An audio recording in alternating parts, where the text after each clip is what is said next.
আসসালামু আলাইকুম। আজকে আমি তোমাদের সামনে নিয়ে এসেছি আমাদের পঞ্চম সপ্তাহের রসায়ন অ্যাসাইনমেন্ট, যেখানে একটা বিক্রিয়া দেওয়া আছে। সেটা আজকে আমি তোমাদের সামনে প্র্যাকটিক্যালভাবে উপস্থাপন করব।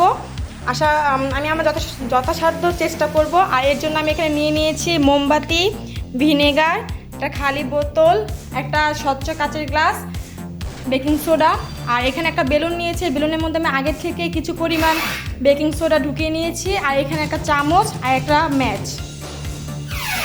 তো আমরা জানি যে ভিনেগার হচ্ছে একটা ইথানোয়িক অ্যাসিড, আর সোডা মানে বেকিং সোডা এটা হচ্ছে গিয়ে সোডিয়াম বাইকার্বনেট। আর আমরা জানি যে সোডিয়াম বাইকার্বনেট আর ইথানোয়িক অ্যাসিড বিক্রিয়া করে কার্বন ডাই অক্সাইড গ্যাসটা উৎপন্ন করে। সো সেটাই এখন আমরা প্র্যাকটিক্যালের মাধ্যমে এটা আমরা কি প্রমাণ করে দেখব। তো চলো শুরু করা যাক। তো এখানে আমি একটা কাঁচের গ্লাসের মধ্যে এখন কিছু পরিমাণ প্রায় 1 চামচের মতো। তো প্রথমেই আমি এই গ্লাসটার ভিতরে সোডা নিয়ে নিব, বেকিং সোডা বা সোডিয়াম বাইকার্বনেট। এখানে এখন আমি দিয়ে দিব, প্রথমে মোমবাতিটা জ্বালিয়ে নিই। আমরা জানি যে কার্বন ডাই অক্সাইড আগুন নেভাতে সাহায্য করে।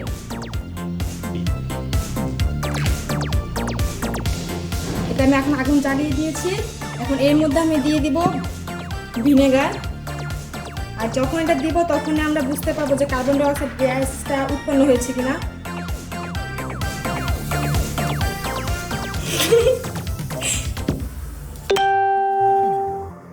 গাইস, তোমরা দেখতে পাচ্ছো যে আমার এটা ফলেছে, মানে আমি সাকসেস আমি। তার মানে আমরা এই মোমবাতিটা নিভে যাওয়ার কারণে আমরা বলতে পারি যে এখানে কার্বন ডাই অক্সাইড গ্যাসটা উৎপন্ন হয়েছে। আচ্ছা, এই কার্বন ডাই অক্সাইড এটা গ্যাসটা কার্বন ডাই অক্সাইড কিনা এটা আচ্ছা, এর মাধ্যমে আমরা বুঝতে পারলাম যে এখানে কার্বন ডাই অক্সাইডটা তৈরি হয়েছে। এখন আমরা অন্যভাবে বিক্রিয়াটা করে দেখি যে আমাদেরটা হয় কিনা। সো অন্যভাবে দেখতে গেলে এখানে আমি একটা বোতল নিয়েছি। এখানে এটার ভিতরে তো আগে থেকে আমি সোডা ভরে নিয়েছিলাম। এটার মধ্যে আমি ভিনেগারটা দিয়ে দিব, মানে ইথানোয়িক অ্যাসিড। কিছু পরিমাণ ইথানোয়িক অ্যাসিড আমি ঢেলে দিয়েছি। আর এখন এই বেলুনটা দিয়ে বোতলের মুখটা আমি আটকে দিব। এটার ভিতরে যে মানে সোডিয়াম বাইকার্বনেট অর্থাৎ বেকিং সোডা, এই ভিনেগারের মধ্যে ঢেলে দিব। দেখা যাবে যে বেলুনটা ফুলে উঠবে। মানে দেখতে পাচ্ছেছো? ওয়াও, দেখছো আমি সাকসেস, মাশাআল্লাহ। আচ্ছা, এর মাধ্যমে আমরা প্রমাণ পাই যে ইথানোয়িক অ্যাসিড আর হচ্ছে সোডিয়াম বাইকার্বনেট বিক্রিয়া করে কার্বন ডাই অক্সাইড গ্যাসটা উৎপন্ন করে।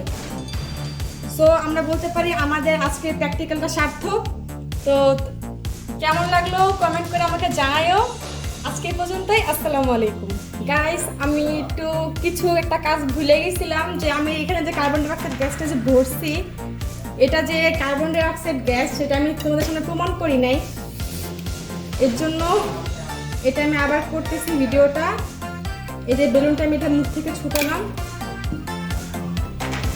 এখন যদি এটা হাওয়া নিভায়, তাহলে এটার মাধ্যমে আমরা বুঝতে পারবো যে এটার ভিতরে কার্বন ডাই অক্সাইড গ্যাসটা ছিল। চলো দেখি।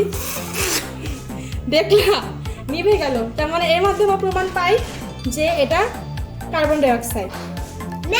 সো জাস্ট ম্যাজিক, সায়েন্স মানে ম্যাজিক। আচ্ছা ঠিক আছে, এই পর্যন্ত যেটা বাকি ছিল এটা করে ফেলছি। আচ্ছা, আসসালামু আলাইকুম।